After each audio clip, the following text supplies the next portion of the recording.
മലയാളത്തിൽ പൂരം എന്ന പേരുള്ള ഒരു സിനിമയുണ്ട്. നെടുമുടി വേണുവാണ് സിനിമ സംവിധാനം ചെയ്തിരിക്കുന്നത്. നെടുമുടി വേണു, തിലകൻ, ശ്രീനിവാസൻ, ശ്രീവിദ്യ തുടങ്ങിയിട്ടുള്ള പ്രമുഖ നടീനടന്മാരാണ് അതിൽ അഭിനയിച്ചിട്ടുള്ളത്. ഇന്ന് ഞങ്ങളുടെ നാട്ടിൽ പൂരമാണ്. മറ്റൊരു അർത്ഥത്തിൽ ഉത്സവമെന്നും പറയാം. യാന എഴുന്നള്ളിക്കുന്നതിനാണല്ലോ പൂരം എന്ന് പറയുന്നത്. പക്ഷേ ഈ ക്ഷേത്രത്തിൽ ആദ്യം ആനയെ എഴുന്നള്ളിച്ചിരുന്നില്ല. ഈ ക്ഷേത്രത്തിൻ്റെ പേര് താണിക്കോണം ക്ഷേത്രം എന്നാണ്. ആനയെ എഴുന്നള്ളിക്കാതിരിക്കാനുള്ള കാരണം ഇതൊരു ജൈനമത ക്ഷേത്രമാണ് എന്നുള്ള വിശ്വാസമല്ല, അതിൻ്റെ രേഖകൾ ഗവേഷകർ തെളിയിച്ചിട്ടുണ്ട്. കാരണം ജൈനക്ഷേത്രങ്ങൾക്ക് ഒരിക്കലും മേൽക്കൂര ഉണ്ടാകില്ല, ഈ ക്ഷേത്രത്തിന് മേൽക്കൂരയില്ല.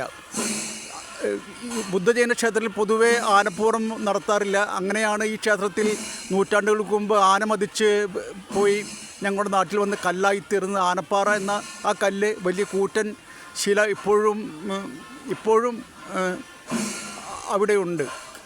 ഏതായാലും ഇന്ന് ഇവിടെ ഈ ക്ഷേത്രത്തിൽ വിഷുവിനാണ് ഉത്സവം, അഥവാ വേല എന്നാണ് അതിൻ്റെ കറക്റ്റ്. അതിൻ്റെ കാരണങ്ങൾ പിന്നീട് പറയാം. നമസ്കാരം.